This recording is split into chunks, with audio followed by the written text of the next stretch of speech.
तो देवजानी जी, प्रधानमंत्री जी तो कह रहे हैं कि शपथ ग्रहण में वो शामिल होंगे, तो इसका मतलब बीजेपी जीत रही है। अनम्यूट करें, अपने को अनम्यूट करें। नहीं, नेता करते रहते हैं और हाँ। मुझे याद है कि 2011 में जब वाम मोर्चे की सरकार यहाँ पे हार रही थी, तो चुनाव के बाद विमान बासु ने प्रेस कॉन्फ्रेंस करके कहा था कि पश्चिम बंगाल में फिर से वाम मोर्चे की सरकार बनने वाली है, लेकिन भारी बहुमत के साथ। लेकिन ऐसा हुआ नहीं। हम्म। तो जो पहले चरण का चुनाव रहा, वहां बीजेपी को पता है कि वहां पे बीजेपी की पकड़ मजबूत है। लेकिन अगर अमित शाह और नरेंद्र मोदी कह रहे हैं कि 100 अब की बार 100 पार पहले चरण के चुनाव के बाद, तो मुख्यमंत्री ममता बनर्जी हो या अभिषेक बनर्जी हो, उन्होंने भी कुछ इसी तरह के दावे किए हैं। जैसे जैसे पहले चरण का चुनाव खत्म हुआ, पहले चरण के चुनाव में हमने देखा कि किस तरह से छुटपुट हिंसा की खबरें आई, लेकिन पश्चिम बंगाल के हिंसा के इतिहास को देखते हुए चुनाव जो है शांतिपूर्ण था, क्योंकि वो चुनाव वहां पे हुआ जहां पे बीजेपी की पकड़ 2024 का अगर हम चुनाव परिणाम देखें और 2021 का भी अगर चुनाव परिणाम देखें, तो वहां पे जो आदिवासी वोट है, कामतापुरी वोट है, वो सारे के सारे वोट बैंक बीजेपी के साथ गए थे। लेकिन दूसरे चरण का चुनाव, जो दक्षिणी बंगाल का चुनाव हो रहा है, जहां पे पकड़ मजबूत है तृणमूल कांग्रेस की, उस चुनाव के पहले हम लोग बंगाल भर में हिंसा की छवि देख रहे हैं। फिर से वही हिंसा की खबरें आ रही है। मैं आपको बता दूं, थोड़ी देर पहले कोलकाता के चितपुर से भारी मात्रा में जो है बंदूक, गोलियां, बम, ये सब बरामद हुए हैं। थोड़ी देर पहले की खबर है। आज जो तृणमूल कांग्रेस की एमपी है, उनके गाड़ी पे हमला हुआ है। उनका नाम है मिताली बाग, आरामबाग से तृणमूल कांग्रेस की एमपी है। उनकी गाड़ी पे हमला हुआ और उन्होंने लाइव किया, इस पूरे वाकये को दिखाया और हमने देखा कि किस तरह से कुछ लोग हाथों में लाठी लेकर उनकी गाड़ी को तोड़ रहे थे और वो फिलहाल अस्पताल में भर्ती हैं। अभिषेक बंदोपाध्याय गए थे उनसे मिलने के लिए।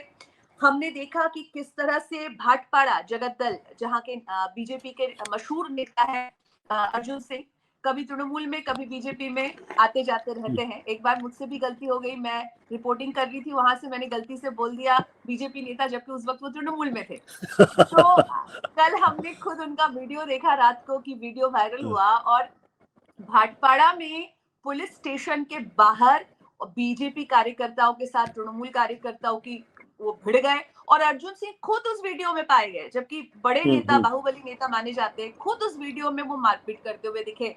तो अब लड़ाई झगड़ा सब कुछ तब शुरू हुआ उस चुनाव के पहले, जहां पे पकड़ तृणमूल की मजबूत है।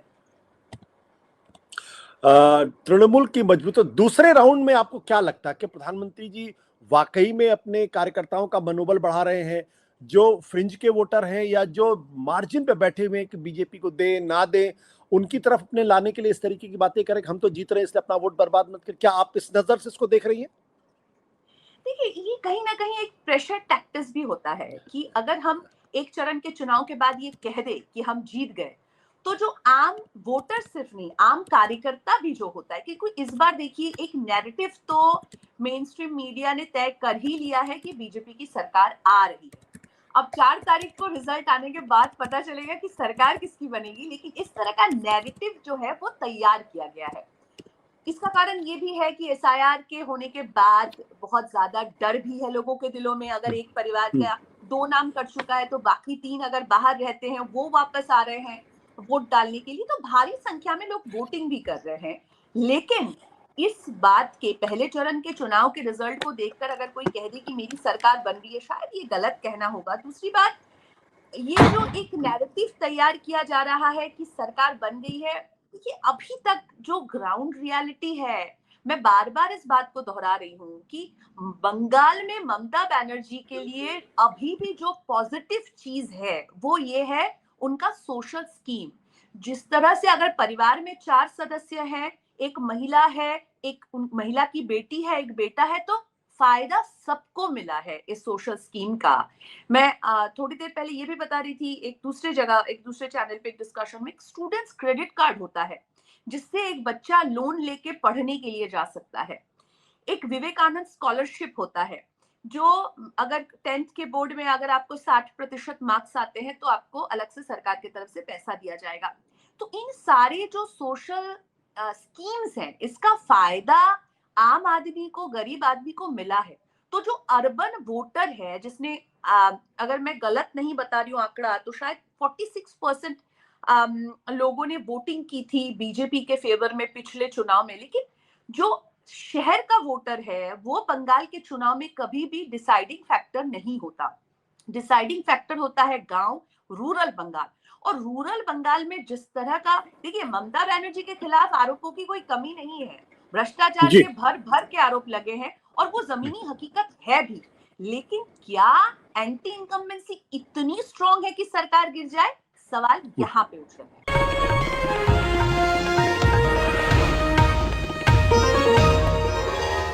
Copyright disclaimer under Section 107 of the Copyright Act 1976. Allowance is made for fair use for purposes such as criticism, comment, news reporting, scholarship, and research. Fair use is a use permitted by copyright statute that might otherwise be infringing.